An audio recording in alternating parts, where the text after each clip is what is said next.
Trying to get this recorded. All right, smooth. Thanks, man. I guess we're just gonna rock on your computer today because my computer be spazzing on me. But happy Saturday, everybody. Welcome to Book Club. I'm extremely grateful for this call. We've been running this thing for almost 4 years total now. It's kind of crazy. But in the process, especially as we see a lot of new faces on, I think the biggest thing that you can do for yourself is invest in you. So a lot of people think that's just in finances, but it's also in time and information that you can implement in your brain to make sure that you are set up for success long term. One of our mentors, known as Jim Rohn, if you don't know who that man is, you can look him up, but he specifically talks about your level of personal success always matching your level of personal development. So if you happen to come across some success, but you personally are underdeveloped, your success will meet you where you're at. So unless you decide to meet it or you grow yourself first so that your success can grow, you are really setting yourself up for some fallback rather than actively growing. And that's why we've created this space. We read a whole bunch of different books, some from skill set and sales, some to leadership, some to spiritual. And then also, we always incorporate money and finances. So I'm really excited about this one, The Richest Man in Babylon by George S. Clason. If you don't, or Clason, excuse me. If you don't have the book, all is good. Get in contact with whoever puts you on the squad and in the situation. We have an entire PDF for you to actively utilize and read from anywhere. We're covering chapters 1 and 2. And essentially, y'all, what's really important about this book, it's kind of setting up the pace for the rest of the year. I know a lot of people are coming into contact with capital. They're also going to be coming in contact by association with a lot of success over the next 6 months. So we want to make sure you guys have a strong foundation of financial literacy as a foreground. The Richest Man in Babylon covers a lot of things in terms of wealthy principles and philosophies based on ancient history that has been proven over time. So I'm excited for it because it's setting the groundwork for our next book. And I'm telling y'all this in advance because I need y'all plugged in over these next two books and be intentional about it. But our next book is Rich Dad, Poor Dad by Robert Kiyosaki. We read that book once a year. It's very important. That man is the father to multiple billionaires on the planet. And in the process, we want to make sure you guys are set up for success. I am ready to hear everybody's discussion, and I'm excited for what type of breakthroughs this author and these principles are going to help you establish within your own financial household. That being said, I appreciate everybody hopping on. I'm excited for the conversation. The way that this works is kind of popcorn style, right? We're going to start off with Miss Rose in the cut. Appreciate you, sis. And then once you speak about what stood out to you in your reading, you'll popcorn whoever you'd like. If you get popcorn and you have not read, all is good. We recommend start reading. But just hit on something that stood out most to you, and then you can pass the rock as well. I appreciate you guys. Rochelle, you got the floor. Thanks for starting us off, sis.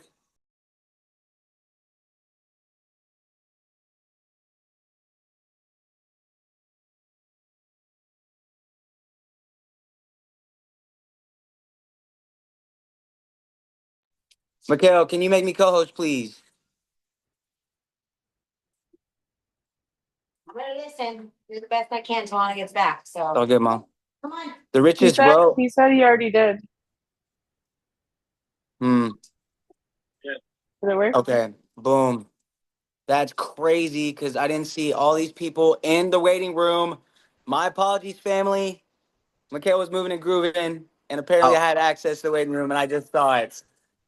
I was like, am I even loved anymore? I know. I love you, bro. I love y'all so much. I'm so Jason, sorry. Jason, you know But, you're treasured. I'm sorry. bro, I appreciate y'all so much. Anyways, I was just letting everybody understand that we are covering chapters 1 and 2 of The Richest Man in Babylon. This is essentially helping with the principles of wealth based on ancient stories and proven systems that have worked in order to help you in your financial household. And then as we move forward, this is prepping the way for our next book, Rich Dad, Poor Dad, getting everybody the sense of the next two books so that you guys can remain intentional and present on these calls. But that being said, the richest row in Babylon. I know you said you wanted to kick us off. Are you available? Holy Spirit power. I don't know if y'all have that song stuck in my head, but it's definitely in mine. Okay, well, I don't think she's available. Otherwise, she would have said something, huh? That's what I Hey, thought, bro. Sheezy, but never mind. It's all good. going once, going twice. Sold. Who would Shit. like to kick us off? There it Oh, is. there There she it is. is. There Mine, She she got is. it. mine's There she perfect. is. With the There she is. buzzer. Okay, I had this mask on my face. I had to wash off before I got on here. You're And like, I'm going, I'm going. I can see you. no, I literally just walked in here and heard Roshizi, and I said, "Huh?" Um, You got the floor. so I just listened to the first chapter right now. I got into the second chapter, but I didn't finish. There is some good gems in here. First of all, I just want to say that I'm grateful that we like read a variety of different kinds of books. Like, you know what I mean? Like the different genres and the different kinds. Because I like how this is like a story, you know? The last one was kind of like a story too, but we've read other books that are like Rich Dad Poor Dad, where it's very like objective, and so I just like the variety. So the first point that I want to bring up in chapter one, I think the first thing that stuck out to me was when he said that a man doesn't, let me find it. A man's wealth is not in the purse that he carries, because the guy had an idea to like go rob the king, and that his friend was like, a man's wealth is not in the purse he carries. A fat purse quickly empties if there be no golden stream to refill it. Our cat has an income that constantly keeps his purse full, no matter how liberally he spends. So he was telling him that, well, first of all, it's a bad idea to try and go rob the king. And second of all, like, even if they were to go do that, like, there's a, like, that wouldn't be nothing. Like, there's a lot more that comes in. And so they're talking about like how to gain wealth and how to get rich. And um, they had this idea, instead of robbing the king, to go ask the king how he got rich. And so they're trying to learn about how to gain income. And to keep it, he said, I wish an income that will keep flowing into my purse, whether I sit upon the wall or travel to far lands. Um, so that reminded me of residual income and how that's what we're all like, that's the goal for all of us too, right? And also that just reminds me, the other day somebody asked me how my door dashing was going. I was like, it's going fine. They're like, do you like that? Do you like working for yourself? And I was like, I don't mind, but like I would really rather like not have to do anything and make money. So I just resonated with that part in the book.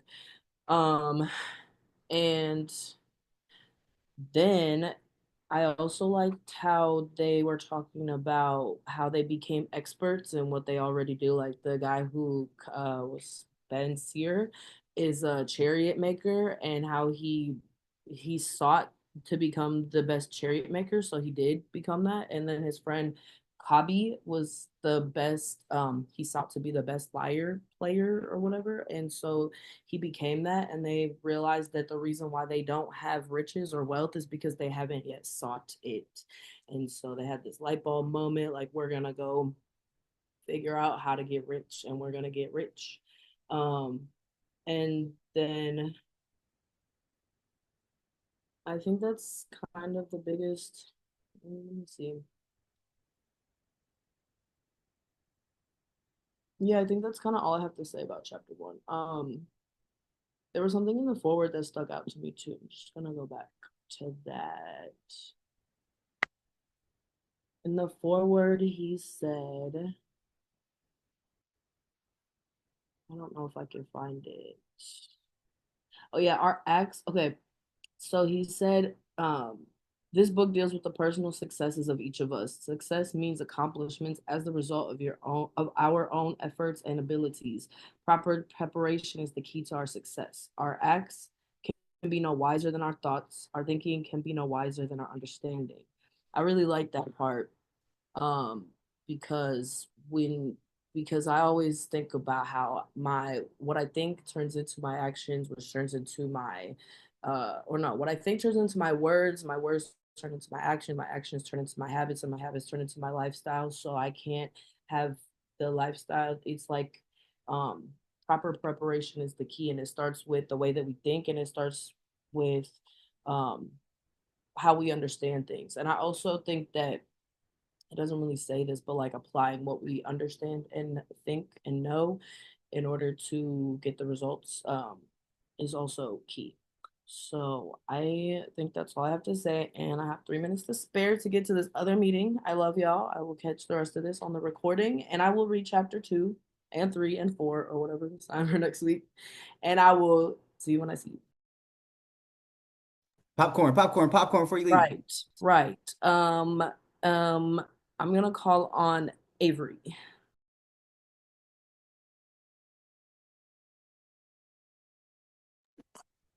Hello, everybody. So, I guess I'm just trying to understand. So, we're starting to read the first chapter, or because I never got a chance to read it yet. So, All good, bro. So essentially, you know what I'm saying, whenever you actually get the chance to read, you would just talk about what stood out to you. So we'll call on okay, you later. You can just listen in, and then once you get called on, you can talk about what stood out from what everybody talked about, but you can popcorn whoever and they'll discuss. gotcha. Okay. Popcorn. Let's go with Gabe. What's up, y'all? How y'all doing? Brody, go From my ahead. notes, from my standpoint, I believe the guy name was. Oh, let me go to my notes. Um, I think the whole message of the first chapter was the desire alone is not enough, and you need wisdom along anything. Um, I think how you say his name is Ben Sir. He was like a very skilled person, but he didn't really know how to get the money, so he was like essentially broke. And he had a lot of tools, but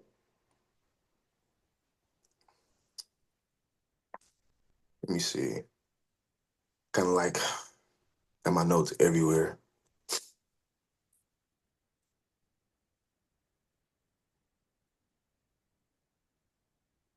So Kabi comes through feeling like the same way as Banser. They like had a lot of stuff going on, but they just didn't have no bread. And a lot of hard work they done, they couldn't really do anything because they was like broke. They was literally essentially broken. They was about to go rob the king, but they essentially just had to go ask the king for the wisdom, understanding how to attain and how to get gold. So it was like the whole gist of it is like don't go taking anything from anybody. Literally have to literally use your mind to try to attain what's really out there. Because ask somebody that's wiser than you that has the same thing you have. You know what I mean? But they was like both chariot builders too. And let me see. Hard work without knowledge is very. Let me see. What word can I say? Hard work without knowledge is like very poor minded because if you work hard and don't really have the skill sets, you really just working in a hole. Like essentially, that's what the 9 to 5 do, in my opinion. Just I'm getting here to get a 9 to 5, boom, boom, boom. Then don't want to do anything else with my life. Is literally just pushing you down more hole. And that's really my gist of chapter 1. I still got to read chapter 2, but desire alone will not get you anywhere. You got to have action and you need wisdom. So that's my little gist of it. Sorry for the choppiness. I'm kind of sleepy, y'all.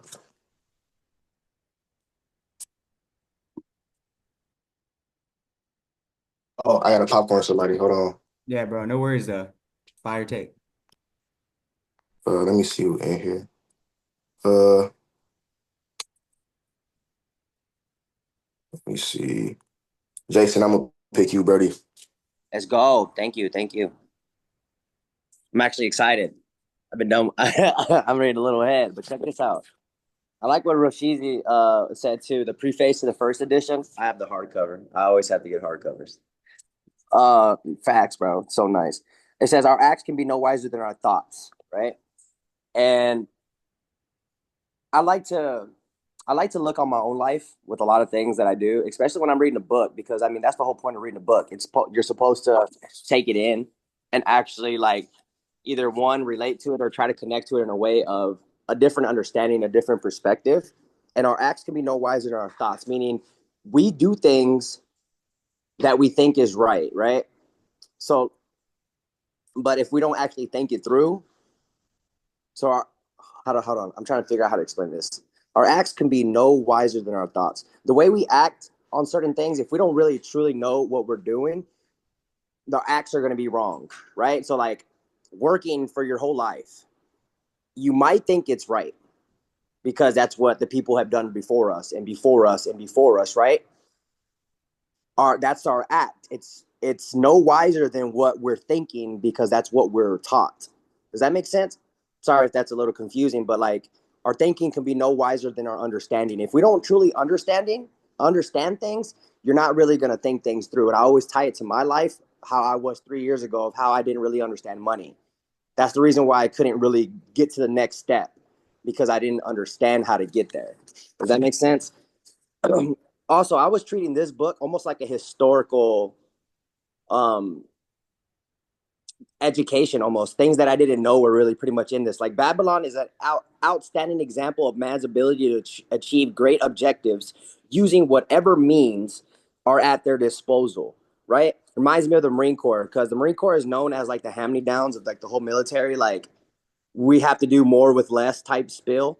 You know what I mean? Like the army, like if you go to the army, you're gonna have the best stuff, you're gonna have the best equipment, you're gonna have everything, you're gonna have you're gonna stay in a brand new dang apartment. Like the barracks are nice. You go to the Marine Corps, you're gonna have mold, your shower head's gonna fall off. You know what I'm saying? Like you're gonna have hand-me-downs and stuff. You don't believe me? I can show you videos. You know what I'm saying? I have so many videos of it because we're taught to be the best fighting force, but we do things with less. You know what I'm saying? And that's exactly why we were so great in war and so great in like camaraderie, because whenever you go through things with people, you can truly come out on top. You know what I'm saying? That's called the grind. That's the struggle. This is TGF, baby. You know what I'm saying? Like we go through it, and that's the reason why the grind don't stop. You know what I mean? And then other Babylon produced no strutting monarchs who sought to conquer the known world, that all the nations might pay homage to their egotism. Meaning Babylon, there wasn't really like rulers trying to like take over each other. There really wasn't a lot of fighting and stuff going on in that time. But what I don't so far as his written history goes, they were like the first engineers. I didn't know that. They were like some of like the first engineers, the first astronomers, the first mathematicians, the first financiers, the first people to have a written language. Like they were truly like evolving pretty quickly. You know what I mean? And then where there was something that kind of reminded me of like modern day America, where it says, hold on, let me try to find it. Move, move, move, move, move. Talked about it somewhere.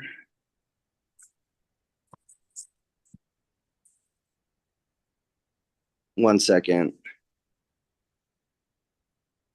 It talked about how there was like it was just a mixture of a lot of people, and like a lot of people coming together. It was kind of like a melting pot. Babylon was technically a melting pot.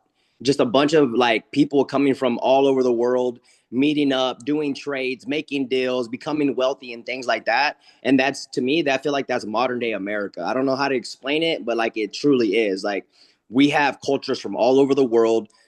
We have ethnicities from all over the world. You know what I'm saying? Like colors from all over the world that match the sands. You know what I'm saying? Like everything that is like Babylon is almost like America. And it's kind of scary if you think about it biblically. You know what I'm saying? Like if you think about it biblically, it kind of gets kind of scary, because the thing with Babylon, don't skip over the part of how Babylon was actually taken over. It was taken over in a almost like a peaceful type of manner. There was really no kind of fight to it. And that's what kind of blew my mind, because I mean, if you read like the Bible and like Revelation and stuff, it talks about how like Mystery Babylon will kind of get taken from the inside out. And that's kind of what happened in Babylon. You know what I'm saying? So like this book ties so it's unique. I've never read this book before. I've saw it before, but I'm more of like trying to learn like the historical facts of it, and that's pretty cool because there's a lot of things in here that I've never known. And that's the whole and that's the exciting part about it. I love learning things that I've never learned before.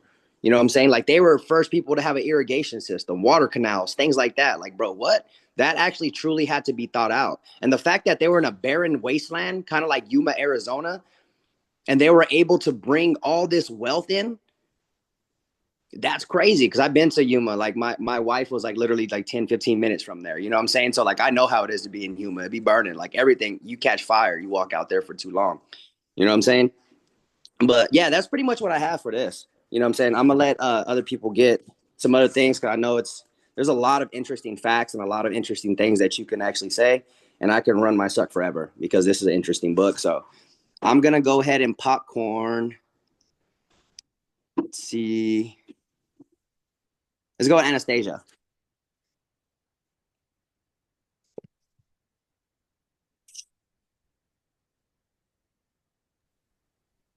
Can you guys hear me? Am I clear? Yes. Perfect.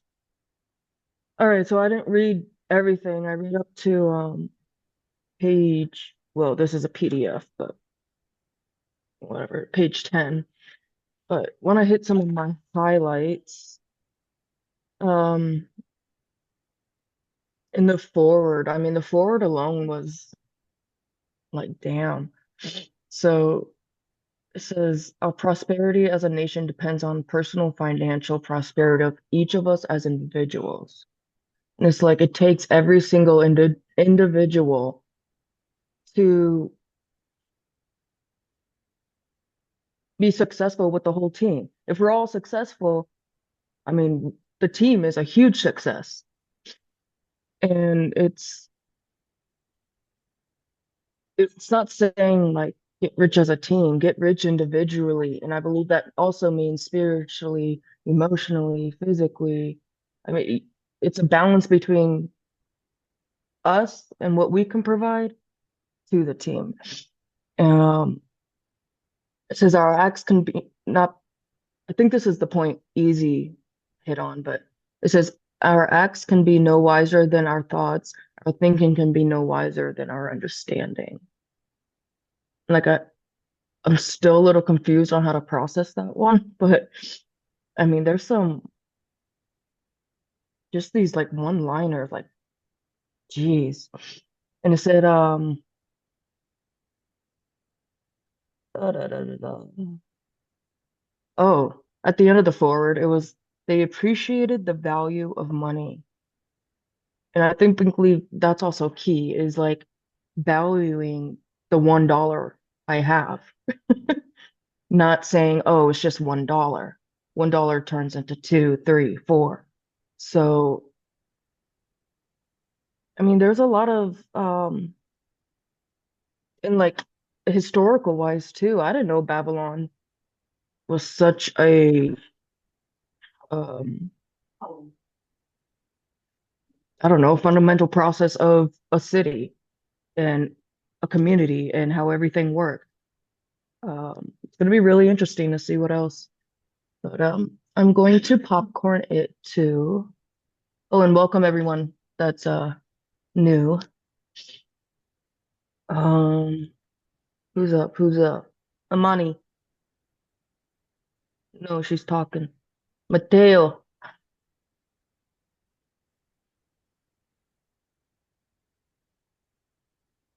Appreciate you, Anastasia. Can you guys hear me Yeah, all right?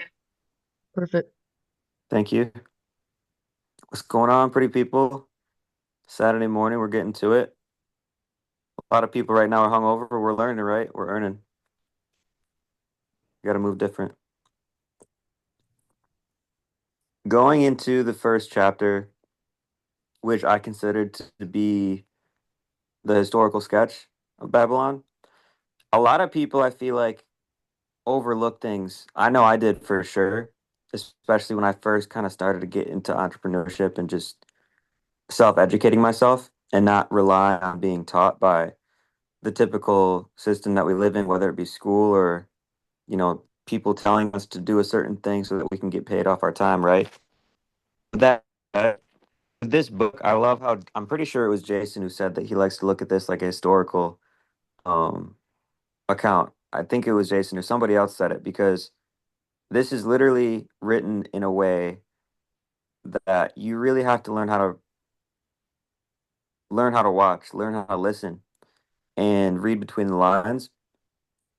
I love how it describes the city in so many different ways that gives accounts of what it means to acquire wealth and what it means to be wealthy and rich. Um, I know Jason made the comparison to, the fact that you do more with less, being that Babylon as a city is an outstanding example of a man's ability to achieve great objectives using whatever means are at his disposal. It's funny to me when people make excuses for why they can't do something because of their situation, as if that's a determining factor for your success. If you want unconditional success, you have to be willing to get that success under any circumstance, including the one you're in right now. There's been people who have less than you have right now, less than I have, that still achieve more than I'm even trying to achieve. Isn't that crazy? Like, there's actually people who come to America with no citizenship, like their names don't exist in the current legal system. They have no actual ability to take advantage of anything we do, like a driver's license, bank account, simple stuff that we take for granted every day, and they still become 8, 9 figure earners. Patrick Bet David, for example, came over from a war in Iraq, I think, or some country he was living in with his family. Didn't speak English, pretty sure. And now he's a complete mogul in the entrepreneurship space. Like, we all have so much opportunity here. It's not even funny. And Babylon is, like I said before, a outstanding example of your ability to succeed in any circumstance. I just wanted to harp on that again because it's been something it's been triggering me recently, and I've had to learn how to be more emotionally unaffected by it, because I just have to really take accountability for what I do and not be so distressed about what other people um, are doing with their life. You know what I mean? And just really integrate it myself. Um, that being said, one of the last things that chapter said, and then I'll go into chapter 2, is the italicized part where it just kind of summarized some things about money.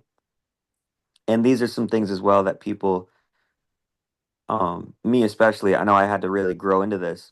And once you do, these are the mindset shifts that really create money and create wealth. Like, when they say wealth is in the mind, not the pocket, wealth happens in the mind first. It's so true. Because, like the other people were saying before me, a couple of people hinted on this, that you have to have that understanding, that wisdom, in order to have actual intentional action to create wealth, right? I mean, wisdom at its core, experience, understanding is experience. If you've never experienced something, you're never going to be able to understand it. So you have to go out there, take the action to experience something, to then get the understanding, to get the wisdom, right?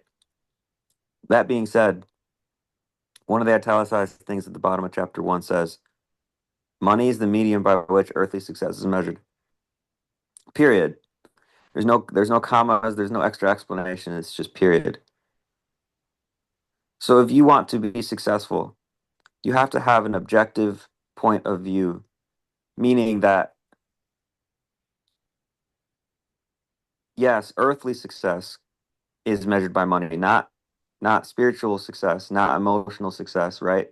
Like, it's important to understand that earthly success is measured by money, so that we're not being completely of the world, so to speak, but we are in the world, and we are souls living in an earthly body, put on this earth to live for Christ. And that being said, if we don't get money to the highest extent we can imagine, because anything we imagine can become real, we all know that. So if we don't get money to the extent that we can imagine, then we're literally sinning, and we're doing our Creator a disservice by not fulfilling the purpose that He died for us, to live a life for Him on this earth, if we don't get money to the maximum we can imagine. Isn't that crazy? And a lot of people say, oh, it's not about the money. It's not, like, riches isn't everything. Yes, it is. Like, literally.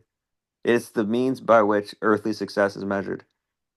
And I feel like a lot of people don't want to say that as it is objectively, because it releases us of the responsibility that we have to get rich, quite literally.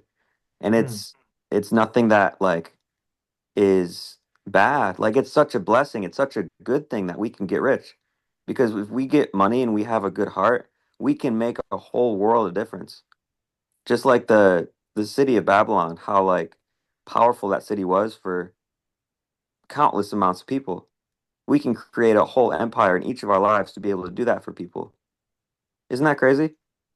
So I just wanted to touch on that because people have like people underestimate, and I know I personally did this as well, underestimated on the entrepreneurship journey how important it is to really have income. Like yes, the impact is why we're doing this, but the it's always about the money. It really is. You know, and people say that it isn't, even at a very high level. Millionaires will network and have conversations and say, "Oh, it's not about the money," but it really is.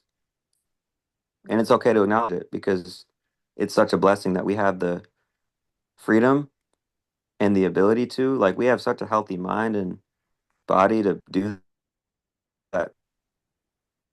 Fortunate in a sense that they genuinely cannot. Like they were born with a disability in some shape or fashion that they can't, even if they wanted to, but they don't even have the ability to imagine it. Isn't that crazy? I wanted to I wanted to talk about that because it was heavy on my heart as well. Um, but that being said, going into chapter two, I don't want to take up too much time. I'm gonna touch on a couple things and then we'll popcorn it off. But um, the desired gold. So I could just go off on this as well, but I want to touch on one key thing, and that's something that I personally have had a lot of growth in that I did not like. I was the dude that you could take advantage of so much growing up because I always thought that it was so important to give and give and give, right? Like you just got to be so generous. Like you get what you get, you get what you give, right? And that's really how it does work, but you have to learn how to do that the right way. And one of the things in this chapter that it talks about, I'm going to try to find the quote because I don't want to misquote the book, but um give me 1 second. Do. It's talking about how you cannot give your entire um fortune to somebody even if it's your best friend. And you have to be careful who you give your money out to and how you give it. And I'm trying to find the part. I wish I would have taken more detailed notes.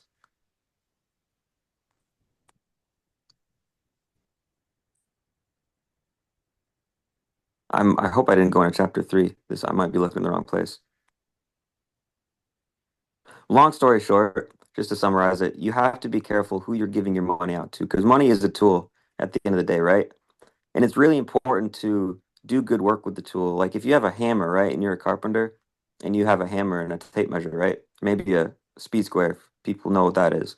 Like literally, isn't it such a good thing to have a tool and you actually use it and not give your tool away thinking that you're using it? Like how crazy would it be if somebody had a whole business with tools and systems and resources and they just give all that away? Like literally giving away your tools, your manufacturing warehouses, like you just give it away instead of using it. Like that would be crazy. If you just have a car dealership and you just give all your cars away and you're like, "Yeah, I'm such a good business. I'm giving away. I'm so generous."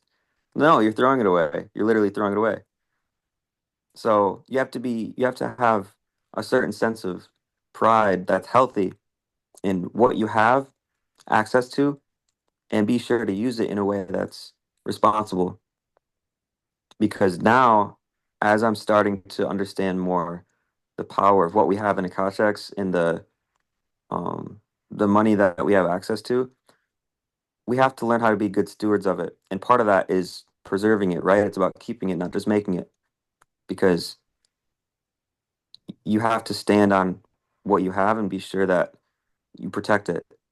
Um, because even if it's somebody you really care about, you could think you're doing them a service by giving it to them, but it's much more valuable to keep it for yourself and teach them how to get it instead.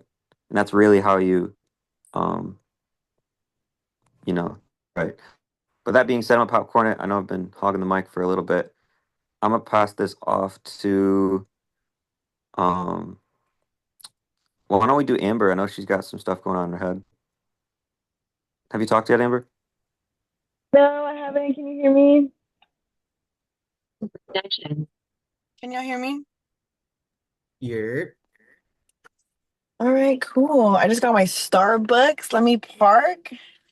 Get this on and pop it. Just love when everything works out. Your favorite divine timing. All right, one second. Find my parking spot.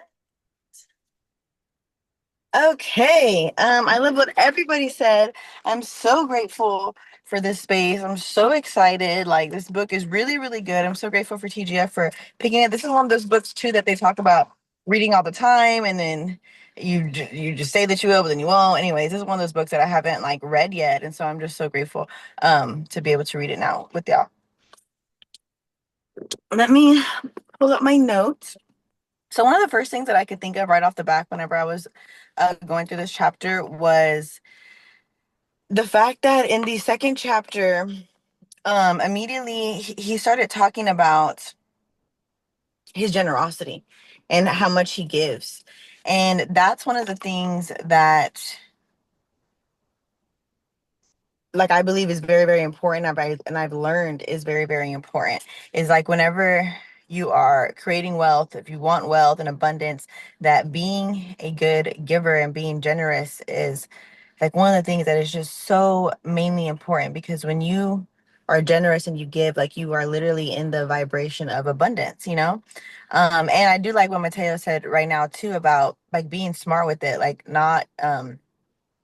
being smart with who you're giving to. And of course you don't want to be like I never you know ever want to move from a place of lack. Like you don't want to give because you don't think you have it, or you think it's gonna get like you're not gonna have enough for yourself. But also being wise, you know. And I had a moment like that, honestly, like just to be really transparent, like a couple of weeks ago, like somebody in my family had asked for money, and um for like a bill, and it was, you know, pretty essential and everything and all the drama. And of course, like initially I, you know, wanted to, like I had that desire to, and I could, but I had to be wise. There was like a pattern that I was seeing with this person. And at this point it became enabling, and I had to make a decision. I'm like, I'm not truly loving this person or believing in them if I like keep thinking that they don't got it, and I'm gonna take care of it for them, you know. And so I had to make a hard decision and just you know, and it was fine. They figured it out like in the next hour, some way, somehow. So, you know, like, but I think that's really, really important, because those moments are hard to navigate sometimes, especially when people are close. But it is important. Now, you do have to be a good steward of your money. And of course, and like in the way that we believe in other people too. And, you know, they're on their own journeys as well. So that's one of my first takes. One of the first parts that he talked about was a part of all you earn is yours to keep. And so that is something. And so it says like to pay yourself first before bills, before pleasure, before anyone else. And so that is something that I believe is very important. I'm glad that they brought that out too. I had learned that from one of my mentors a couple of years ago. And the first thing that I just want to say to that is that like some of these things that we're not, I mean, I wasn't taught any of this stuff, any ounce of financial literacy growing up at all, like what to do with it. I had just people telling me what I should do with it, but they weren't good examples at all. And so that brings me to like another point that he made in there, which was seek wise counsel. Like basically don't take advice from people who don't have what you want, you know. And that's really important, because like for me personally, I experienced that. Like, I mean, honestly, like I love my parents so much and they did their best for me, but they just kept telling me to save and save and save. And they have not to this day saved an ounce or done anything. They just kept telling me what to do without showing me. And I think that's why I'm very passionate about teaching, about being a physical example of everything, because that's not the experience that I had. And it was extremely frustrating, extremely disempowering. And so yeah, so you know, pay attention to who you're talking to yeah, you know, who has what you want, you know. And really like, so I, you know, ask questions like especially when we're out here with all like in like the personal development world and realm, there are so many people who are trying to help. And just because somebody doesn't have has good intentions doesn't mean that they're in a place right now to let you know what your next best step is, you know. So we have to have like that discernment and um just continue to learn and continue to be open, you know, not from a place of judgment or anything, but just understanding like what you need next for yourself right now. And so that was something else that I thought of. And then, of course, I liked the point that it talked about. It says, when he talked about every coin saved becomes your servant.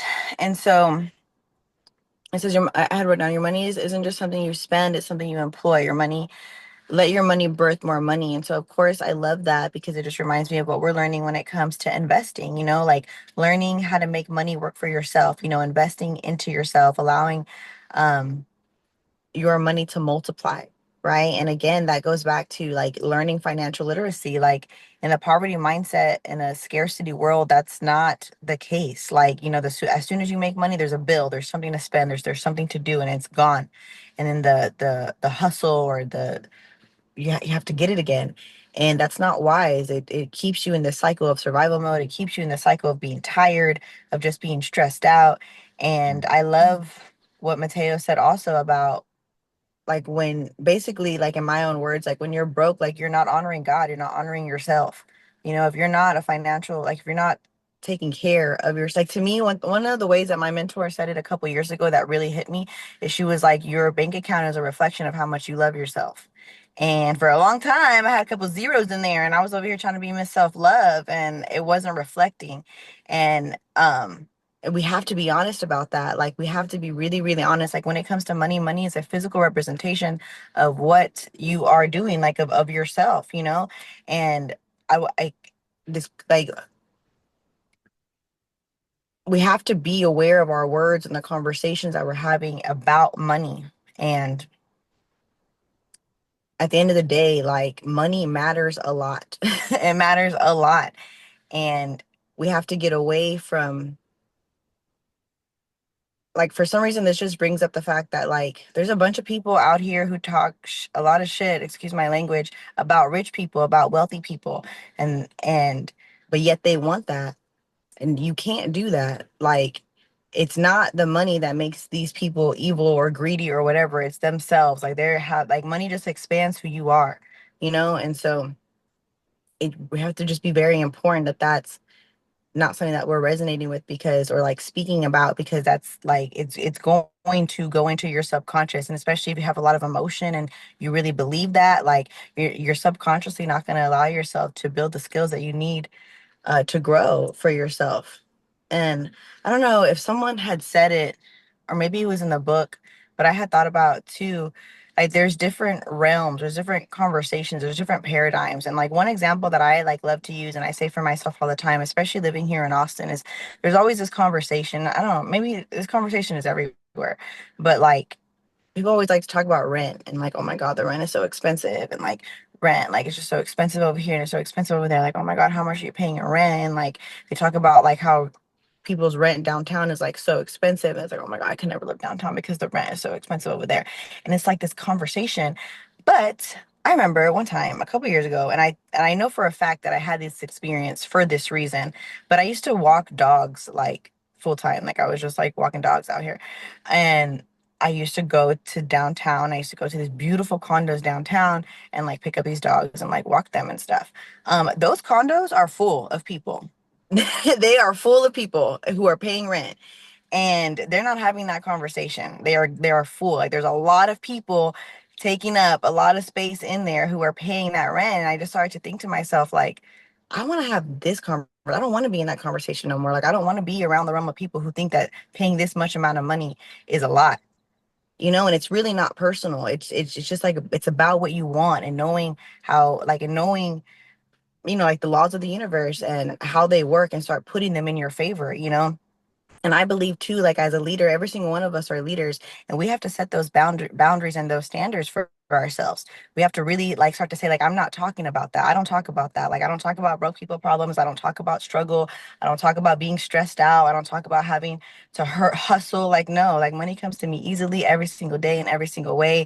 And I am so, so grateful for every single thing that I have all the time. Thank you, God. and um and you have to do your best to hold that vibration for yourself, you know, and for the people around you. And yes, it's okay to empathize for what somebody else is going through. Um, but never fall down to that vibration. Never meet them there, because one, that's very selfish. It's very selfish of like it's selfish for the other person. Like, they don't know what they're doing, but like when someone wants you like to really feel them and really understand them, you have to understand like you're asking someone to drop down in their vibration to go down there with you, and that's not fun.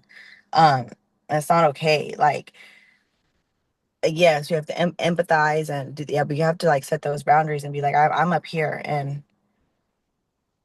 protect your peace, you know, protect your mindset, protect your wealth, protect your abundance. You know what I mean? Anyways, sorry, I went off on a tangent.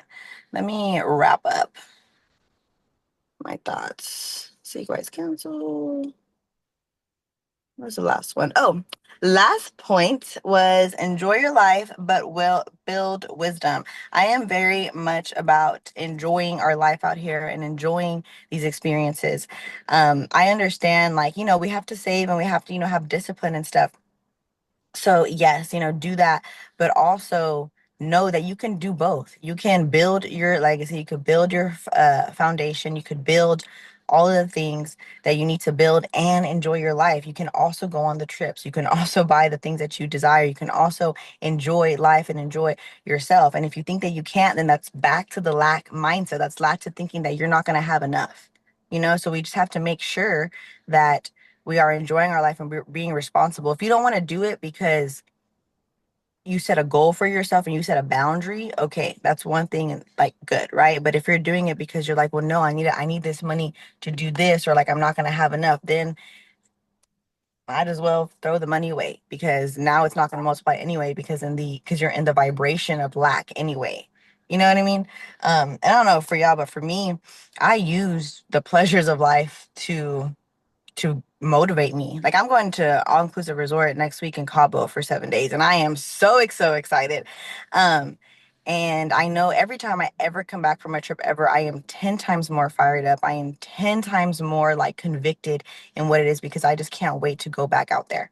I'm just like, I'm living this life. And so I use that stuff as motivation. Like, to me, I love going on a good trip, a good experience, like every 90 days, right? To remind myself of why we're doing this, to remind myself of having fun, because that's what this is all about. Like, this is all about enjoying our life at the end of the day. Like, yes, we're building, but we're building so we can continuously enjoy things. And um I just really love what Mateo said, like, about how important money is. Money is so important. And if we are not taking care of it, if we are not growing it, but we say that we're following that, but we say we believe in ourselves, we say we believe in God, we say that we're doing the work, there is something missing. There's some disconnection there for sure. And then I think that's it. I think that's all I have to say. Yeah. Money is very important. I'm very grateful for us to be going through this as well. Going through this book. Anyway, that's all I have to say. Thank y'all so much for letting me share. Let's see. Tracy, if you're available, I would love to hear your insight. And if for whatever reason you are not available, then I will click on Sam. Hey, what's going on, family? I just tuned back in, so if I go over a point that's already been talked about, I apologize, but here's my perception of it. Um, man, I just know this book is one of those ones that they told you, like, man, I read it when I was 17 and it changed my life. I'm now 29 years old, understanding how money works, because all of my life I've been in survival mode. I've been in, you know, operating out of fear, operating out of not having enough money, trying to get enough, just go to work so I can pay my bills. Like, that's been my mindset. And so having a book like this allows us to not only have money and create, but use money as a tool and as it's supposed to be. And so, just to get into the book, I mean, just the principles that were introduced by RCAD. I mean, it truly is like the principles of financial literacy as we're going to keep moving on into the book. So chapter 2 leads into like just save at least 10% of all your income. I was I was literally just I've had my budget before, I've had financial advisors before, and I was still not financially literacy. So having money, having all the money you could use in your life does not give you the wisdom of what money can do for you. At one point, Mm. I was making 5,000 a month and still have nothing to show for it other than just clothes. Like this, I just spent it on clothes. I didn't invest. And knowing if I would have had the principles that I know today back then, we'd be able to have a certain we'd be able to have diversified our income and just budget more wisely. It's a I appreciate you, Jason. um so it's just man, this is just keep reading this book, just take the so we don't have to be like Van Seer and Covey, just wishing we had more money, wishing we didn't have to go to work, wishing we didn't have to do this and that for this thing called money. Because we just I like idolize, or we have this ideal of what money is, but it's really we're normally not even facing or chasing, rather, we're not chasing richness, we're not chasing wealth, we're chasing the freedom. So we must focus on the freedom, not the money, because we are energy, we are abundant, we create, and we vibrate and we attract things that are on the same frequency. So if we vibrate high and we have this high frequency, we will attract this thing called abundance. And so just going through the principles of the book, I mean, understanding that yes, he saved 10% of everything he earned, and he learned from his mistakes. Like let's not overlook that, making the same mistake twice is so unnecessary when you could have learned it the first time. People go their lives making the same mistakes over and over again. And just understanding that if you were just to reinvest carefully, eventually your money will begin to multiply. You know, we all we live in a fast-paced life. We all want to get rich quick, and understanding that a wealth game takes time. Building wealth takes time. Building abundance takes time. And you have to have faith. You have to have faith in the process. You have to have faith in the journey and understand where you are in your journey. We're all individually on our own paths and understanding that.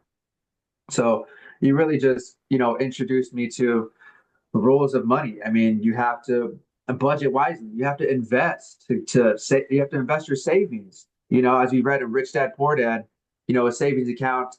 I don't know if he said it was for losers, but he said, a savings is not really doing you anything. Having your money in your bank is getting you 0.001% APR. So if you have $100, you'll probably get a penny.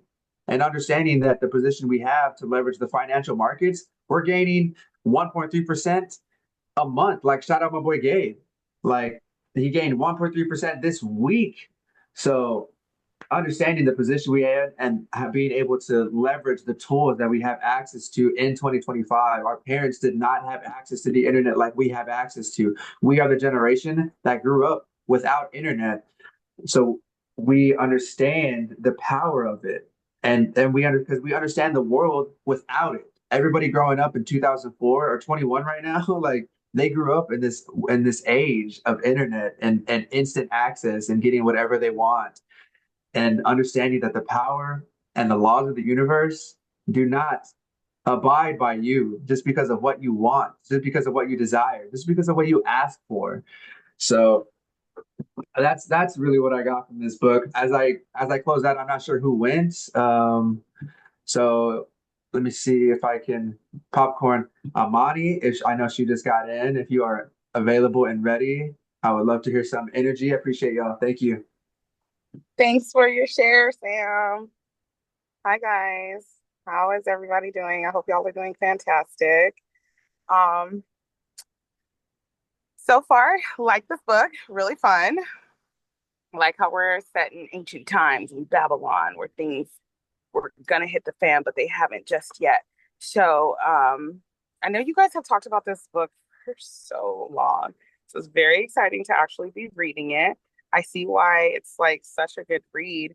Okay, so I'll start with Pensier. He was discussing his dream about being wealthy, and when he woke up, he realized he just was he was like not content. He was discontent. He was just not happy with his life and where it was going. In the dream, he talked about how like good he felt and how his wife didn't have wrinkles. I'm like, goddamn, she didn't have the wrinkles of worry on her. She just was like living, and you know, that's basically the point of being able to have wealth. It's not about, and I think somebody said that too on the call, that wealth is not just like, it's not about you being the richest person in the world. It's definitely about having the means to do what you want to do in your life that makes you happy. Like Sam, you were talking about how you live in survival mode. I know all of us have gone through those same moments. It's just that's life, you know, we go through them and things even out. Okay, let me just like kind of pull over real quick.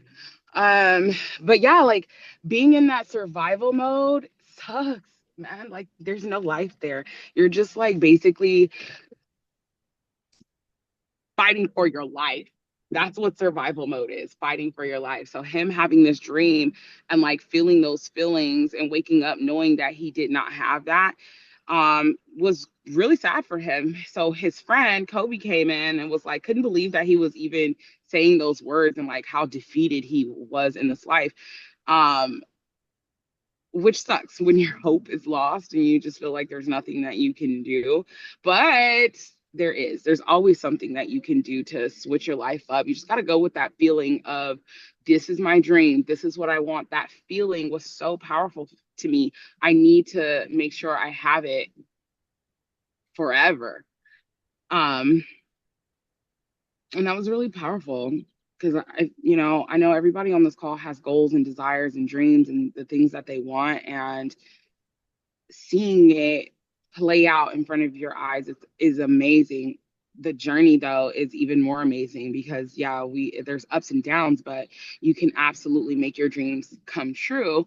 And if it starts with money, sometimes it's no, it doesn't start with money. It starts with the inside. So he actually mentioned that in the book too, where that it's like about the knowledge to grow. So Kobe was talking about his friend. Why his friend is Robert Kiyosaki. I don't care. It's the same guy. It's the same guy, just in ancient Babylon. Like I think his name was hold on. Card? Oh, Dark Heart. Arcad, I don't know. Oh my God. I have it written too, and I Yeah, I know just what you're don't talking know. about. It's the AR. It's like Yeah. Arcad. ARK. Arcad. That was his name. So Arkai was on his horse. He's just like, roaming around. He sees his old friend, and instead of being like high and mighty, he waves to his friend. At the end of the day, they all started off the same. And that was a real key to what this book is already starting to say is like a lot of times a person will start at the bottom. Like, but there's ways to make it to the top. Like you don't have to stay at the bottom for your life if that's not what you want. If you're content with working 9 to 5, that is 100% okay. It's all about finding the happiness in yourself and in your life rather than have something that you want to do and you don't do it for whatever reasons, whether it's fear, whether it's doubt, whether it's a lack of confidence. It's just really powerful. I have a ton of notes on this. I'm not even gonna lie. I'm not gonna lie. I got a lot of it here. What was something that was really, really powerful with that when he was talking about Sam, you brought that up too, how Babylon was such a mixture. They were talking about the water bearers, and there was the one man who was ringing the bell. He didn't have to bear the water anymore. But then there was like a brown skinned guy, a pale guy, another guy, and they're all coming from these different civilizations, but they're all bearing water. That's what they're doing. They're blood, sweat, and tears, unfortunately, and they're not having much growth in that until you get to ring the bell. But it's like, is that going to be it? You want to just ring the bell? What is it? I personally wouldn't be happy with just ringing the bell, because at the end of the day, you can still feel those feelings. But the fact that everybody in this situation, like the guy who Ponce, Arcad, and Kobe all went to the same schools, learned the same lessons. I think it was whoever said it was Kobe was like, you wasn't like the top of your class. You weren't the best. So the fact that you are the richest man in Babylon is wild, but like, how'd you do it? I love that curiosity. That curiosity can lead to wondrous things, growth, and learning what it takes to be in a place that genuinely makes you happy and takes you out of that survival mode and puts you into the abundance of life. Because when you have such a good outlook, you can see like the beauties, there's always going to be dark times. That's how life works. But it's all about how you go through those and learn and grow. So then we get to like chapter 2, where he was talking to the old man, and the old man and him were such a vibe. I like that Arcad had that opportunity and he took it. He actually stepped up, worked his ass off all night to make them damn tablets out of the clay, carved them all night with his tired eyes under the flames in the night sky. Beautiful. He was dead serious. And he impressed this man because of his sheer will to succeed and get what he needs in order to rise above. The old man put him on game for sure and told him about the 10%. Now, y'all realize that the first year he failed. He did not do what he needed to do the best way he could, right? So it's okay. He failed and he learned, and he took that failure and did it again. So the next year, he gave away his money or like bought stupid stuff, and then the guy was like, "Dude, get it together," and he got it together and started to actually make money off of the children that he planted, something like that. I don't know. But that was amazing because they say like in the book, fickle fate is a vicious goddess who brings no permanent good to anyone. And then on the contrary, she brings ruin to those who spend their money and can't control their habits. She brings fear to the people who hoard, who are scared to share their money or let go of it, because money is energy. You got to let it go. You got to give it. You got to receive it. And it's a whole like cycle. So fate will show you what's good at the end of the day. And like they specify a person who has all this money but is secretly empty inside. So think about that. Like money is not everything. I personally love money, and that's okay, because I know it's not everything. It's only a tool. It's a tool to get me. Currency is a tool to get me to where I have to go. But there's so many different ways to create wealth, and they really stress that in this first couple chapters, very subtly but like loud at the same time. So when the old man starts talking about his analogies about the youth, saying that the youth like don't believe that the experience knows how to make money in this day and age, but he's like, the sun that sets today is the sun that's going to set when my last grandchild dies. I'm like, oh damn. Basically the game will change but the rules stay the same.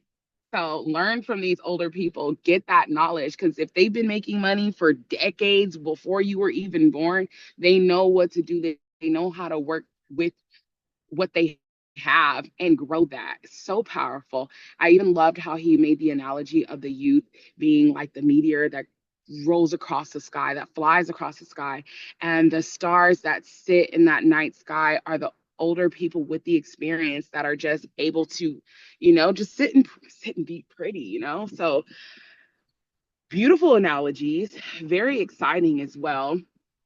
Um, and there is not a lack of money. Wealth, he says, wealth grows whenever men exert energy. So if you want it, you can get it. I want it, I got it. And we love Ariana Grande. um, so I'll just end with this because this was very, very powerful.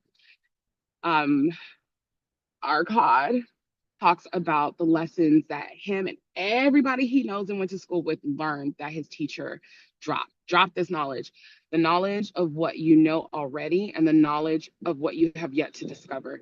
And that just goes to show that whatever age, whatever time, when you have that desire, you have that, when you want to exert that energy, you want to learn, you can learn just about anything. Oh my God. Like I have to keep reminding myself that anytime I feel defeated or I feel lost or like am I as smart as I think I am?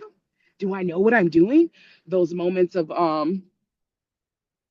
imposter syndrome, like what am I really doing? And it's like, no, I just got to this new part of my life where I now have to learn new skills to add to my collection.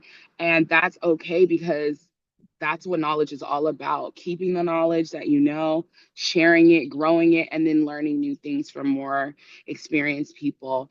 And also him talking about like, a learn from the people that you see that are like experienced in this area. Like, don't take jewelry advice from the bread man.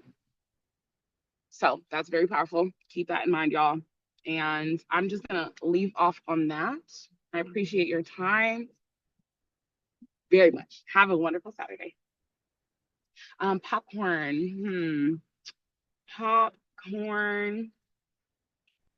Mary, did you go already? I don't think so. I'm popcorn and Mary.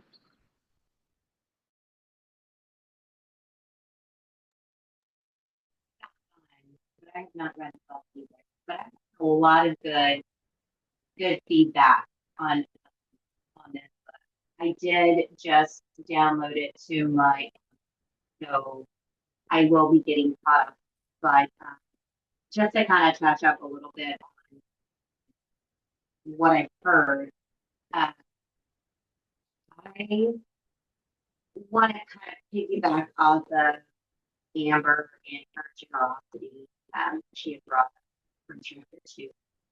Um, my grandma always told me, the more you give, the more you receive, even if it's down to your last penny. And if we taken those words and kind of put them into, to my family, my children. But don't be boastful about it. That's biblical.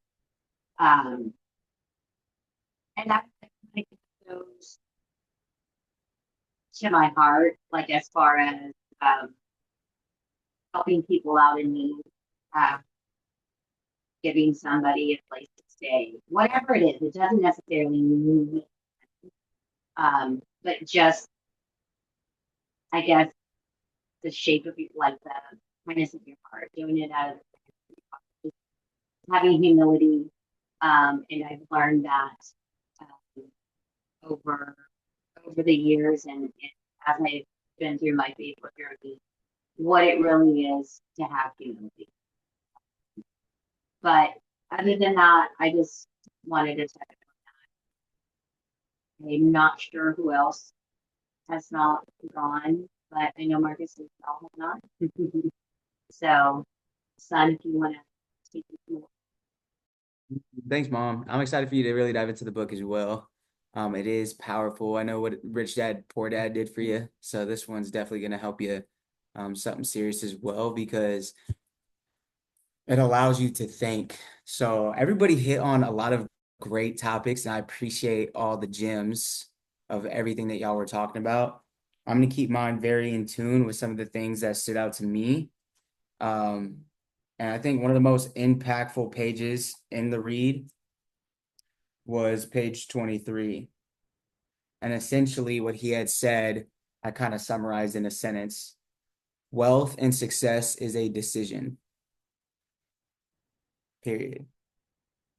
He said, superior powers or wisdom, I decided that I was to achieve what I desired.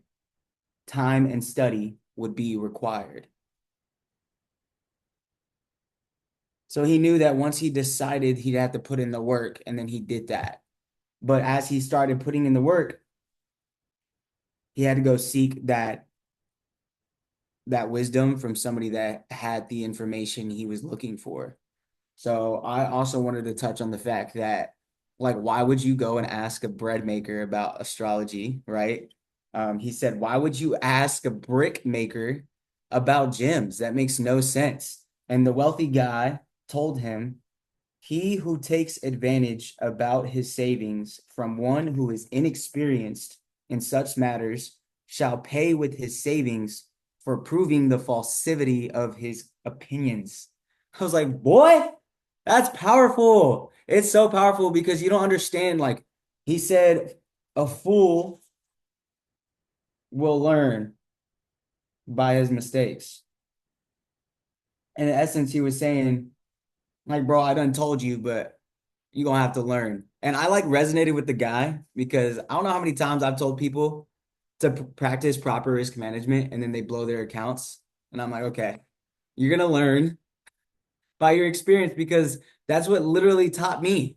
Like I had to learn by blowing my bread and actually taking the advice from people that had what I wanted in the realms that they were really good at. And then I had to go and apply that stuff to go and learn it long term. And unfortunately, I took a long route. But as he said, if you have jerked your wealth tree up by its roots, plant another and try again. And the only way you don't actually get to where you're going is if you really do quit before you see the fruits of your labor. I love that he said wealth is like a tree and it grows from a tiny seed. The sooner you plant that seed, the sooner shall the tree grow. The more faithfully you nourish and water the tree consistently, the sooner you may bask in the contentment beneath its shade. And it reminded me of how sometimes you might have to make a decision to plant a seed for a tree whose shade will reap the benefits maybe long after you're even gone. And if you're willing to continuously nourish and faithfully tend to the seed, then the shade will benefit for centuries to come. Like if you guys know trees, right? Trees are some of the oldest living organisms on the planet. They genuinely, some species of trees have been around for 500 plus years, like almost a millennia type of vibe. So if you understand that what you're doing in your wealth, like I think is very purposeful, that in the ancient time, the richest man in Babylon got taught from a wealthy individual that wealth is like a tree.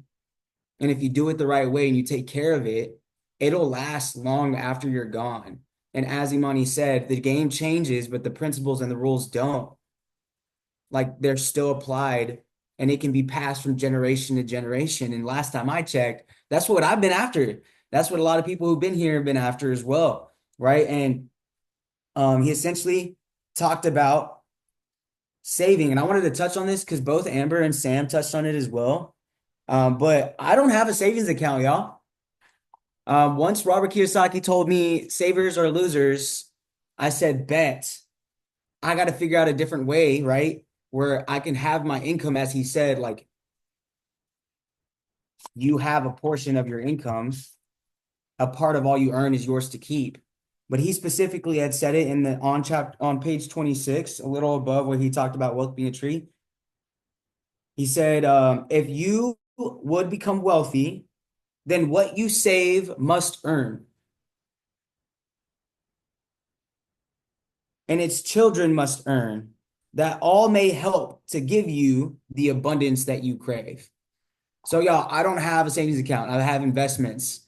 Every little bit of every paycheck that I've gotten, I've made sure that I've used the principles that Robert Kiyosaki talks about paying yourself, your dreams, your business first, right? And as I practiced those principles, and it frustrated me at first, kind of like it did the richest man in Babylon. He was like, a year has gone by, and I don't even know if I want to do this because, like, I got this bread on the side and I need to eat and I got to take care of myself and my bills. But he's telling me to save this. So let me go and try to expedite the process. And then he learned, like, oh shit, excuse my language, but I shouldn't have done that. And let me try again. But as I started really, like, with the little that I had, just putting a percentage of, like, y'all, key of that page is like budget. Like, if you've never sat down and looked at, all right, 10% of my income is going to go towards me. 30% of my income is going to go towards my bills. 40% of my income is going to go towards my business. 20% of my income is going to go towards my investments. Then you can actively start using money as a tool rather than just receiving it and being like, well, I got to pay this and then I got to pay that. Like, no, budget it out. Like, it's annoying and it takes a little of mental power and energy, but this is what the wealthy people do. So every time I've gotten a paycheck, y'all, I've got crypto, I've got trading accounts, I've got my business, and I make sure everything gets paid for myself first and then my bills. But as I applied these principles, I have gone through things like an eviction. I've gone through things like losing things that most people would consider to be quote unquote successful. But I'm not after what the world considers to be a success. I'm after what I believe my Lord and Savior has told me to be a success and what my main mission is. And for that, I need more resources, right? As our guy, the chariot maker, it's really bad. I'm bad with names as it is. So, like, their names are just hard to remember. Banser, he was like really looking at his situation and frustrated about he said verbatim, and like my guy Jason had talked about, it's very evident to how the United States is. We live in the richest city in all of the world. We are literally in the wealthiest country on the planet. People literally put their lives on the line just so that they can live here and have a chance. But we were born here. Like, yes, America has a lot of problems, but we are blessed with a lot of the opportunities that we get that most people in other countries don't ever really have a chance to get unless they go and make a way to go and figure that out. And what he said, he's like, I wish to be a man of means. I wish my labors to be fairly rewarded. How little better off are we as free men that we do not wish to go on year after year, living slavish lives, working, and getting nowhere. For a long time, I was working and going around in circles, frustrated and honestly pissed off that I wasn't getting things in my reward, but I wasn't utilizing the principles that were taught to me. And as Imani had touched on, there's the information that you learn and there's the information that you go and seek that you do not know.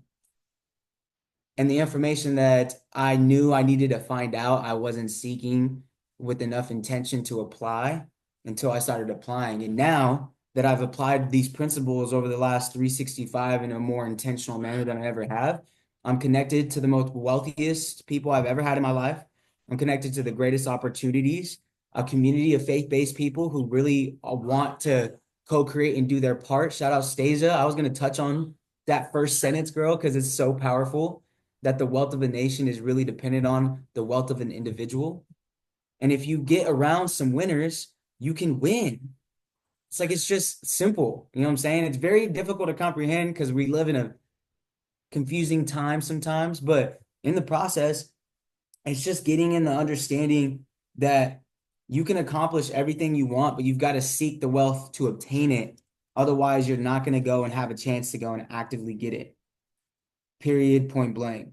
The last thing I just wanted to say, let me find this real quick.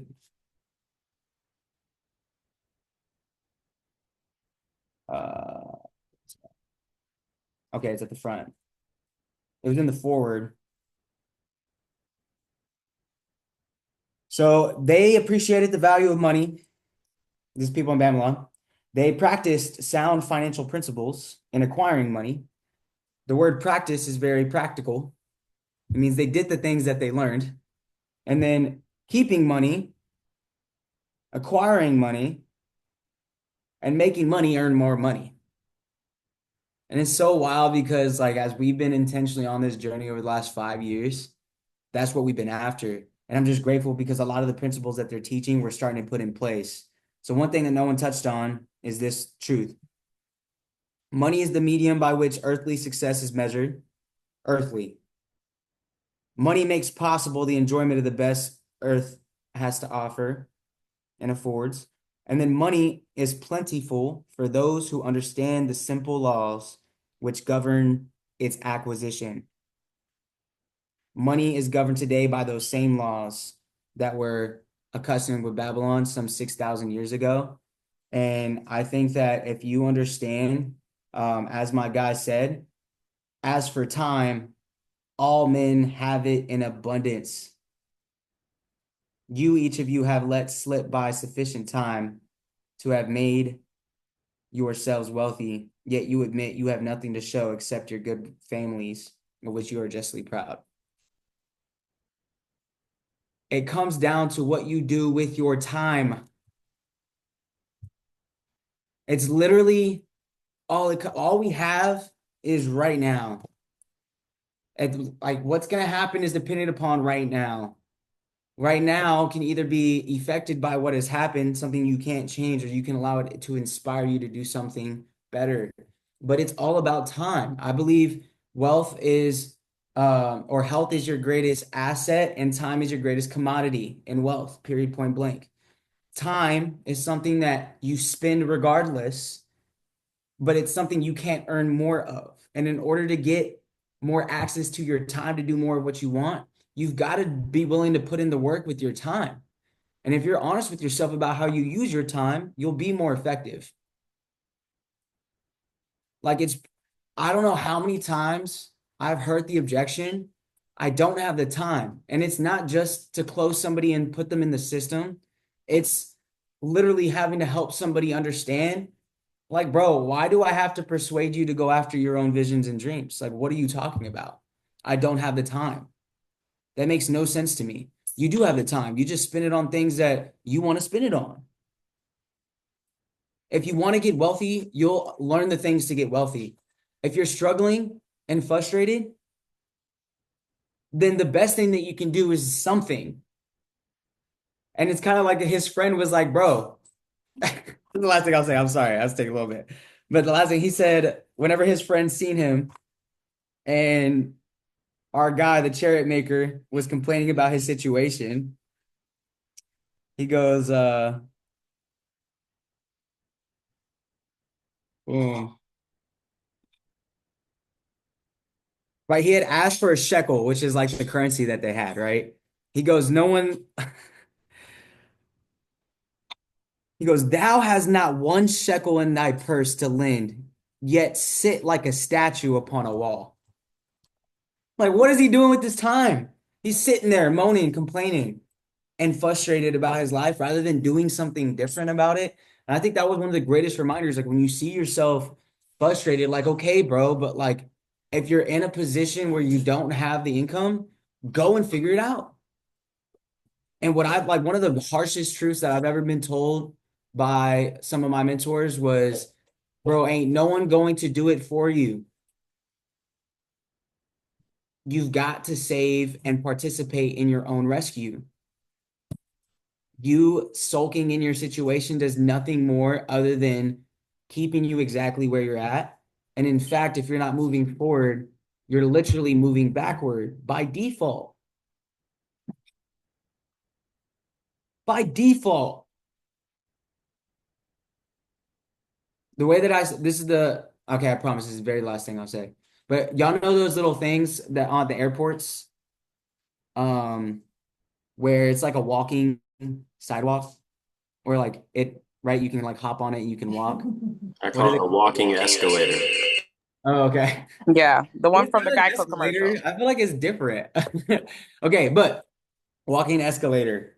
All right, so imagine you're going forward and you hop on the escalator, and this is what life is. But the escalator is constantly and going in the opposite direction, right? If you are walking at a normal pace, you are not going anywhere. You're literally walking in place because it's taking you in the opposite direction. The moment you stop moving, you're gonna go backwards from where you came. The only way in which you move forward is if you actually apply yourself and urgently go and get that. You work towards it and you add intention with it. And that's what I remind myself when it comes to life, because you're either moving forward or you are by default still making a choice to go backward. And bro, I'll be damned. Not me. I'll be damned, y'all. I've literally been working hard on myself for years. And, I almost allowed myself to succumb to this, this agony in my soul for people who gave up on their own visions and their own wants and their own abilities and their own actual level of success that they can go and achieve. But it all is mindset, man. It's really your ability to have that actual decision of maintaining the decision you made. I will not be satisfied. I will not be content. I will make myself a guest to the banquet of good things. I will invite and allow myself to receive the abundance. So as we continue reading this book, y'all, please, please, please, please, please, please, please apply yourself and take some inventory on how you spend your time. Period point. Oh my gosh, my dog be crazy. Anyways, I'll leave it to Mikhail to wrap this thing up. And then obviously Avery and Justin, y'all can add it whatever stood out to y'all. Boom. Well, what up, though? How do I even follow that? Bars, Marcus, appreciate you. It definitely is time for a self audit. It's crazy, y'all. As I was reading these two chapters in the foreword of this book, one, first off, before I even go into my thoughts, shout out everybody who's gone this far. Imani snapped. Like everybody snapped. I've been in tune, out of tune. Micah got poked in the eye. We might have to bring this little nigga to the ER later. It's a lot going on in the Steele household, but at the same time, I've also had an AirPod in, and I also even just like it's been a lot of things that have happened in the last 60 minutes, and it's just crazy, y'all. Truly, I appreciate everybody's takes on this call. I appreciate how everybody is tuned in, and for the lessons that have been dropped in this book. This thing from the jump literally reminded me, like the two guys, Bansier and his boy, literally reminded me of me and Marcus when we were just joining on this journey. It's kind of wild. I was like, this is literally me and Marcus talking to ourselves about like, why the hell we can't make this damn Wi-Fi money like everybody else is making this Wi-Fi money. And I was like, that's very similar to the conversations that we had for months prior before we went and asked one of our friends that I came up with, who also is one of the richest men out here in the United States of America, how exactly he got there. And then we really embarked on that path. And so it's dope. And then it also even had me really like think back to the dream that I had and that morning that I woke up and wrote that tweet that I always talk about. I'm going to be successful. I'm not going to be working like this forever. It literally reminded me of the dream that Bansier had. And then he woke up like, dude, I got to figure this out. And for at first, when you don't know what you don't know, you just sit there and it damn near puts you into a depression. And that's how the book started out. And I remember that depression, like very evidently in my own life.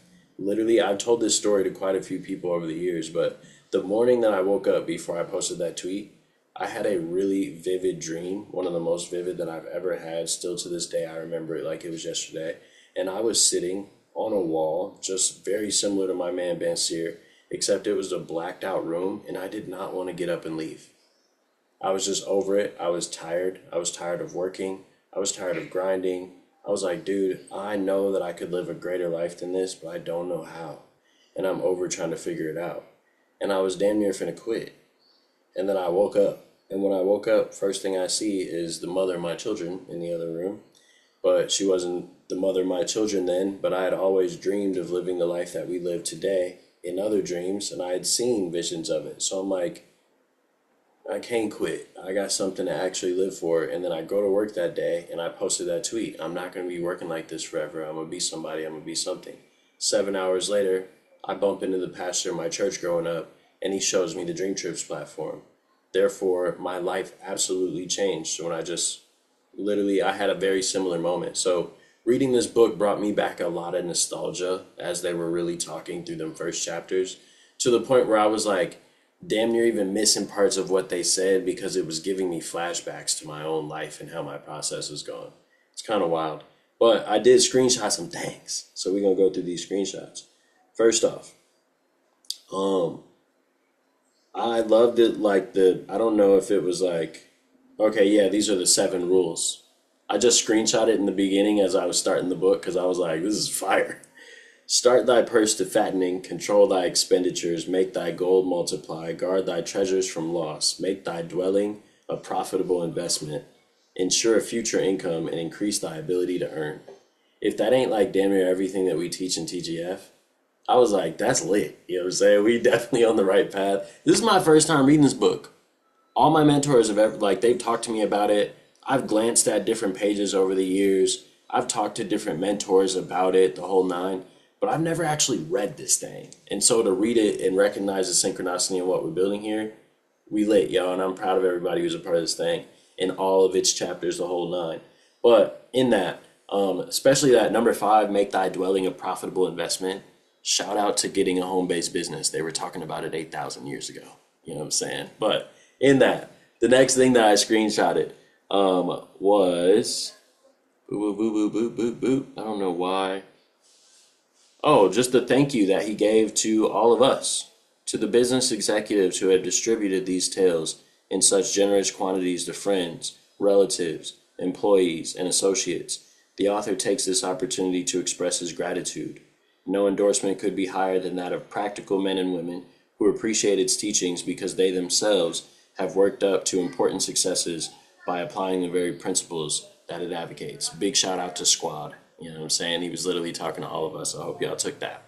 The other thing that I screenshotted also is boop, boop, boop, boop, boop. Something Marcus just talked about when it comes to earthly, just money and the rules. And the last thing I really like highlighted it when I screenshotted it.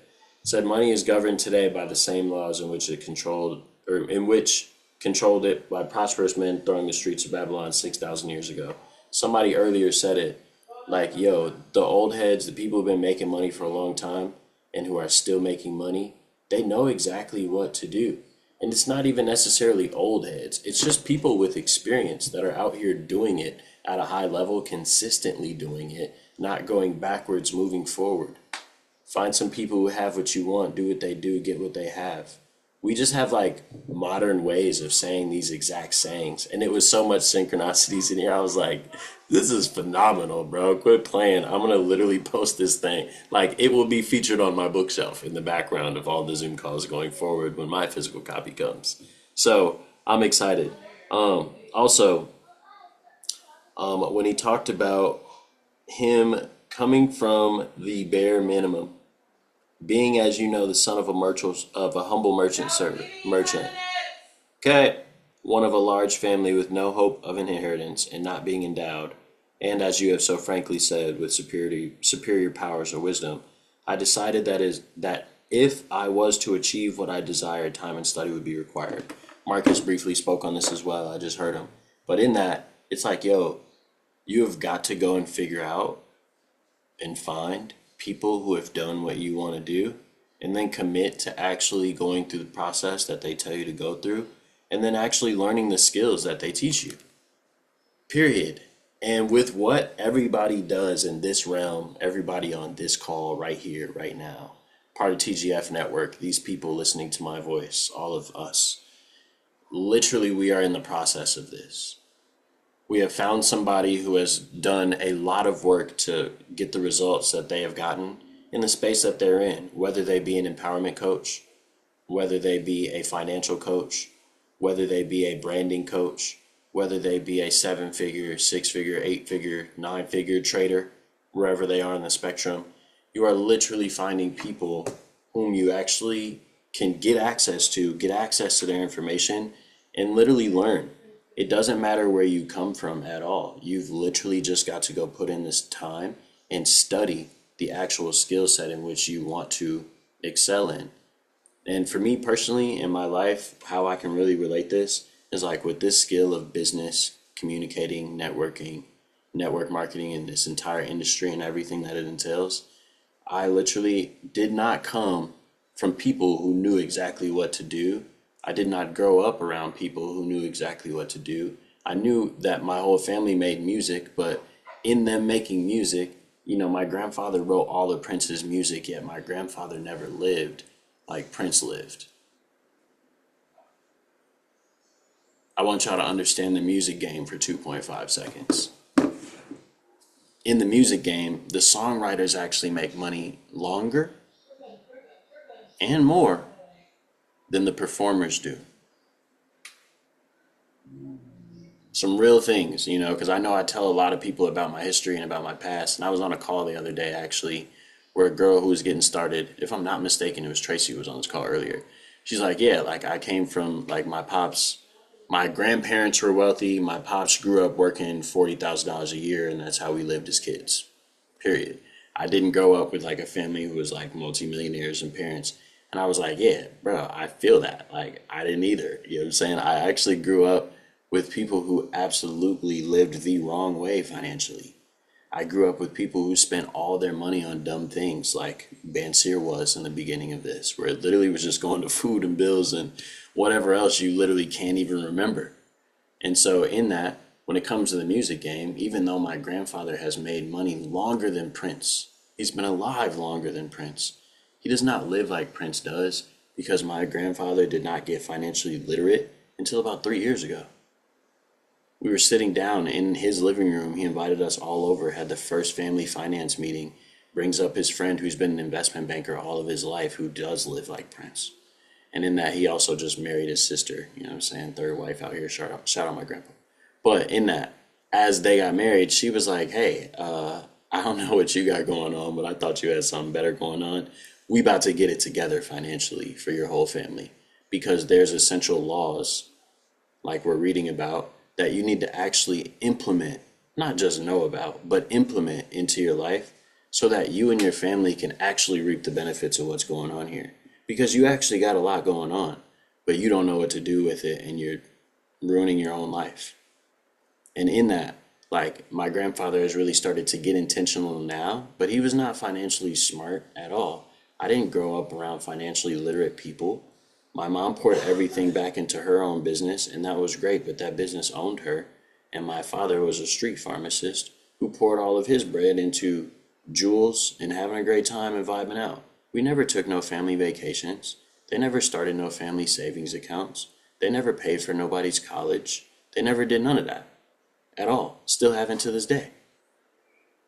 They don't move like that. My parents make thousands of dollars. You know what I'm saying? My mom is one of the top real estate agents in all of Nevada and still be complaining to me about how she doesn't have money.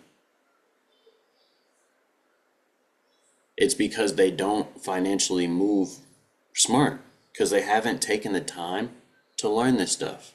And when I bring up to my father, like, hey, Pops, I got a fire book that'll actually teach you stuff because I know he's not going to listen to his son teach him because he's just prideful like that. He's also even so prideful that he's like, if I can't learn it in real life, I ain't going to learn it in a book. It's the dumbest thing I've ever heard. There are 4 things that make life worthwhile. Shout out to Jim Rohn for saying this, but one of the things was touched on in the first chapter. The first if that Jim Rohn talks about, you can literally look up this audio. The first if, and I've done trainings on it for years. The first if is if you learn, he breaks down in that audio there are two ways to learn: by being what we all grew up as knowing, hard-headed, your own experiences, or other people's experiences. You can learn from other people's experiences through conversations or through books that they've actually written down everything that they know. So in that, utilize these principles, y'all, and at the end of the day, don't just know about them, implement them, because ultimately our life that we want to create and truly live is on the other side of implementing the strategies that are within these pages, period. So in that, I think everything else that I really screenshotted. Yes, baby. I'm going to you wipe me mouth. Okay, go get me a wipe. All All right, bet. So in that, yeah, the other things Marcus honestly literally touched on as I was reading them. I was going over my notes, and I was literally looking at the page that he was reading from. Like when he broke down page 26, I literally screenshotted it 45 seconds prior. Like, let me make sure that I talk about this. So everything else is really touched on. I don't want to take up too much time. This book has been phenomenal. I just truly, truly, truly pray that we can keep what started out as 14 of us or so on this call throughout the entirety of this book within our book club series, because I know for a fact that this one will do a lot of damage and a lot of impact upon your future life, truly, and everybody that you go in to impact. And what's cool is as you guys internalize these lessons, what happens is you start to naturally teach people these lessons as well. And this is how we bring that old school Babylon into effect in our communities. Because if you can help each individual become successful, you can have the success of a nation as well. And like, there's a guy on our team, shout out to Anastasia. She's really been making me be on this kid, because I just like, when people show me qualities of people that I low-key don't want to work with, I just stop talking to you. You know what I'm saying? That's just kind of how I am. And I have to work on that leadership quality. It's honestly something that I have very bad, but I have like this standard. And we have a kid on the team who has missed the standard a few times. He's done a few things that I was like, bro, what we doing here, bro? You know what I'm saying? Like we sat down at a restaurant. This man orders 3 things, racks up a $60 bill, and is like, hey, bro, can you spot this? Because I don't have the money. And I was like, nigga, what? You invited me here. Like, what are we? I didn't even order anything, y'all. I literally didn't even eat. I got a lemonade while we were sitting there and just walked him to the onboarding. And I'm like, this is crazy. Of course I paid for it, but still. Some things people don't understand financially. And I'm like, bro, this is wild. And I had to really take him outside and be like, hey, bro, like, as you join in on this journey, you've got to understand some simple truths. Don't go spend bread that you don't have. Last night when I spoke to you, you said you had $400 and you showed me the account. How is it that I'm meeting you at 2 p.m. and you now don't have the $50, $60 for dinner? What are you doing? Oh, well, I bought this outfit, I bought this, I bought that. I woke up, I went to the liquor store, I got a bottle of wine. I said, bro, you just got a check and blew that whole thing. You was just itching to spend all the money. That makes no sense. Keep a portion of what you earn. Invest something, bro. You literally just got access to a whole platform. Now you finna be out here asking people for rides and stuff to work all week. You got to think of these things as you move forward. As a man, as you grow, how do you think that you're going to provide for a family if you can't think of how am I going to make it to work next week on Monday, and you know you have X amount of dollars and you can't map out what you're about to spend each day? How the hell you think you're going to be paying rent on the first? How the hell you think you're going to be paying your car payment, the car insurance, bringing in groceries? Like, you have to think of these things as you truly grow. And when you're taking care of a family, which is something that most of us aspire to get to, oh, it takes intentional planning going forward. And so in that, like, I love this book because it's, one, going over things that I've intentionally had to learn in life, being hard-headed, but now I'm going to get to be able to shrink my learning curve as well and really take these next steps and really go and multiply what's about to happen. And it honestly gave me some advice on a decision I have to make today. So I'm gonna take a trip next week. Somebody just invited me out to, let's call it, go tend to their estate, you know what I'm saying, as my man talked about in the chapter. And I feel like it'll be a very fruitful week. And I just caught a sign from God saying, go and figure out the rest in the process before you make it. So in that, we're going to have some things happen, but I just appreciate everybody being here in a space for the growth. Justin and Avery, if you guys have something that you guys would like to add in, as we close out this thing, I know you guys are pretty brand new. I just sent the book in our chat this morning as well. Justin, if you didn't get that, let me know because I think I sent it in a chat that you're not in. It was Gabe's team chat. So with that though, if y'all want to tune in, go ahead. The floor is yours. Avery, Justin, whoever wants to unmute first.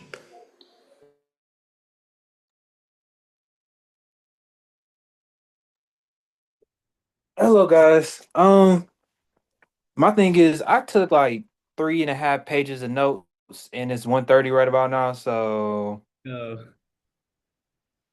Hey, you just know. one thing, bro. One thing that stood out to you that you're gonna take forward as you move forward from here. All right, for sure, I got you. Give me 1 second. Let me see.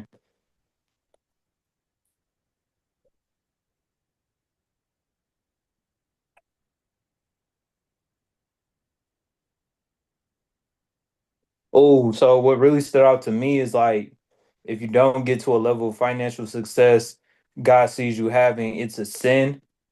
And that's really wild because that kind of reminded me because I literally just got finished reading Genesis in the Bible. So I just remember like when I first read it and then when he was talking to Adam and Eve where God made us to be fruitful.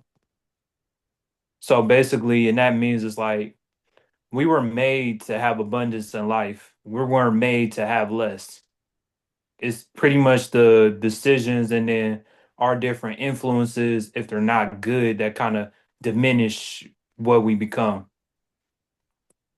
And when it comes to like, and that kind of reminds me, it goes into like unconditional success can only be achieved with whatever means available.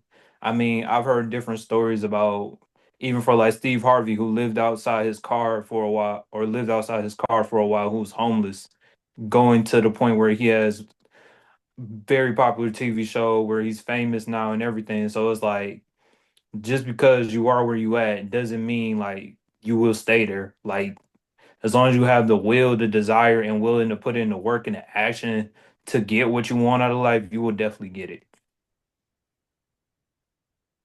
Man, let's go, bro. Powerful.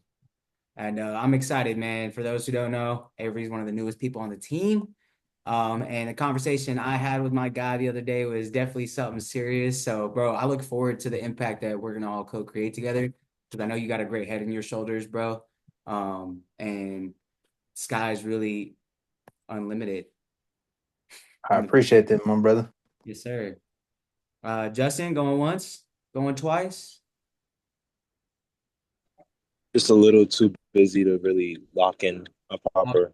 all good, bro. All good. No worries. Catch this recording. I know you hopped in a little late. We'll put the recording up, if not by tonight, but then by tomorrow it'll be posted on the YouTube. Um, Next week we're going over chapters 3, 4, and 5. I repeat, chapters 3, 4, and 5. All right. Names of these chapters just because they're not really like listed as 3, 4, and 5. It's 7 cures for a lean purse, meet the goddess of good luck, and the 5 laws of gold. I'm gonna leave y'all with this because no one touched on it. On page 29, he says that opportunity wastes no time with those who are unprepared. At the very beginning of the forward, he says that proper preparation is key. So as Arcot had said for himself, when you set a task for you, complete it. Go and do the things. Don't be afraid to actually take that leap of faith and continuously apply yourself. And as always, fam, I'll see you at the top because the bottom is way too crowded. Peace. Yeah, at the top because the Sir. bottom quiet crowded is so fire, bro. That's a bar for That is so fire. I love me. Much love, fam. it. So, all right, y'all. This was great. I really enjoyed this. Hell yeah. You're with G, right? Gabriel? Oh, shoot, he just left. Mikhail, stop the recording. Stop the recording. Come on. Mark.